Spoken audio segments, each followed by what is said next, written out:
Bien, vamos a hablar sobre el particular damnificado. Esto tiene que ser complementado con el trabajo que se ha subido a la página. El particular damnificado, en la visión de Joffre, era un personaje más bien subsidiario, porque él lo toma, si bien se dice que estuvo influenciado por la legislación austríaca, belga y uruguaya, en realidad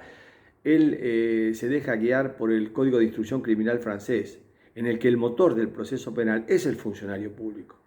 Y el ofendido puede ingresar al proceso penal, pero para defender intereses patrimoniales solamente. Entonces, en realidad, cuando uno ve la regulación que hizo Joffre en el Código de Procedimiento Penal de la provincia de Buenos Aires, y lo mismo en el de San Luis, la función del particular damnificado se circunscribía a juntar pruebas para luego fortalecer el ejercicio de la acción civil, para consolidar situaciones fácticas de las que luego pudiera aprovecharse en el juicio civil para lograr la reparación del daño, pero no le reconoció facultades en orden al ejercicio de la acción penal. Y esto es claro porque Joffre le permite a la persona ofendida por la comisión de un delito, al paciente penal, al titular del bien jurídico,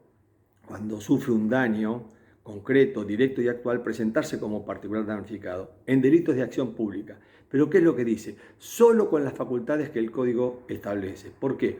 Porque por el interés personal o pecuniario que se le reconoce al ofendido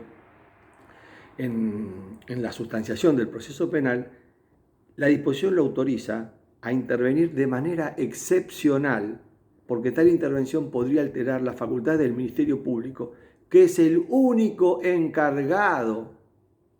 el titular, el único encargado del ejercicio de la acción penal. Otro tipo de intervención podría comprometer la regularidad y la brevedad del juicio y menoscabaría la facultad del Ministerio Público.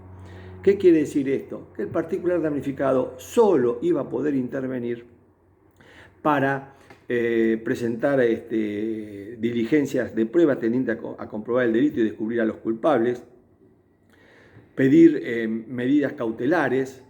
Esto luego de la reforma de la ley 13.943 se puede realizar cuando se dan las circunstancias del artículo 146, es decir, cuando hay peligro en el mora o fumos de bonis iuris. Puede acudir a las declaraciones de los testigos, puede recusar, puede pedir el pronto despacho de las actuaciones. Pero lo cierto es que todas estas facultades, en tanto y en cuanto el particular damnificado no pueda preparar su caso, no pueda preparar un caso para llevárselo al tribunal, no pueda ejercer la acción penal, siempre es un sujeto que en puridad, como él lo entendía, la quinta rueda del carro, no sirve para mucho. Esa limitación que expresamente puso en su código, que el particular damnificado no era parte, ya lo limitaba, aun cuando le reconociera todos esos derechos, que le hizo decir a Solari y Brumana, bueno, el particular damnificado es parte limitada y contingente, pero parte al fin. Y si uno ve bien esa regulación del particular damnificado, en realidad era una regulación que seguía los lineamientos básicos del viejo Código de Instrucción Criminal francés. Tratar de juntar pruebas, consolidar situaciones de las que luego pudiera prevalecerse en sede civil. Pero no tenía ninguna posibilidad de coejercer la acción penal. Bueno, en esa primera etapa, en esa etapa histórica, entonces la persona particularmente ofendida, hace referencia más que nada a la persona física que sufre un daño privativo de ella. Luego esto se extendió a las personas de existencia ideal y les posibilitó presentarse como particular damnificado. Pero como se trata de un sujeto eventual, no puede hacer retrogradar el juicio, motivo por el cual sucesivas reformas fueron fijando como plazo máximo para presentarse como particular damnificado el vencimiento de los 15 días que ya permite tener por consolidado el requerimiento de elevación a juicio. En el proyecto del gobierno anterior se puede presentar con posterioridad siempre que justifique por qué lo hace, es decir, por qué no pudo presentarse con anterioridad. Y bueno, y puede proponer diligencias, como antes les decía, para comprobar el delito, descubrir a los autores, pero siempre tiene que hacerlo a través del Ministerio Público Fiscal. Entonces, nos encontramos con el problema de la posibilidad de preparar una teoría del caso autónoma,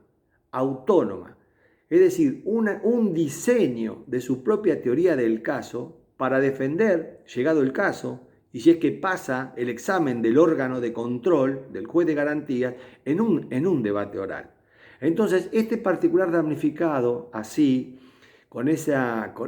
concepción subsidiaria, ni siquiera se salvó con la reforma de la ley 13.943, que le dio autonomía de gestión procesal y que le permitió ejercer la acción penal. Si ustedes ven el artículo 334 o el artículo 6, que habla de las intervenciones del particular damnificado que autorizan al juez a dictar sentencia,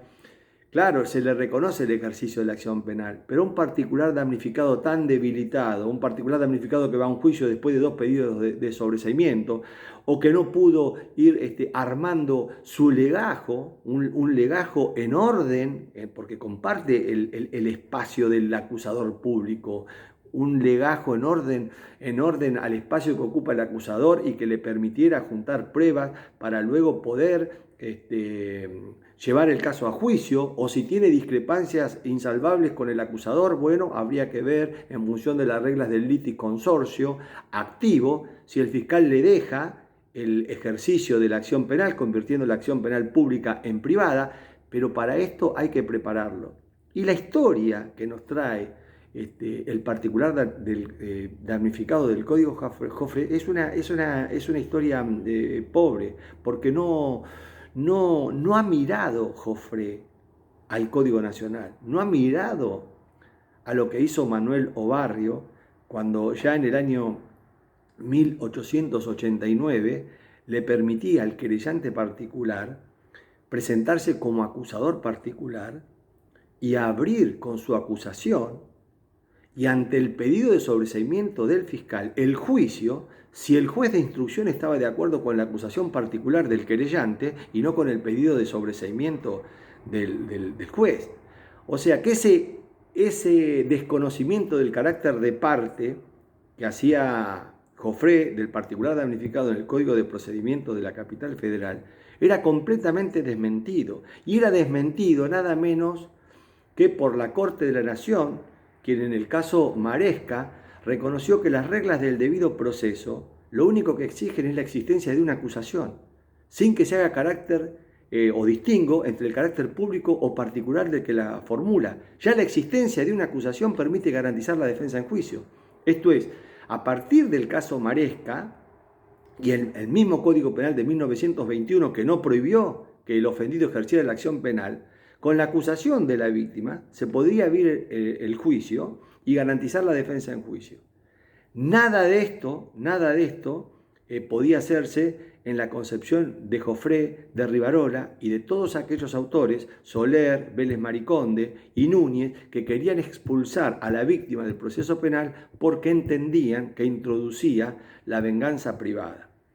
Entonces el particular damnificado, a partir de esos fallos de la Corte y de la doctrina, va adquiriendo otra relevancia.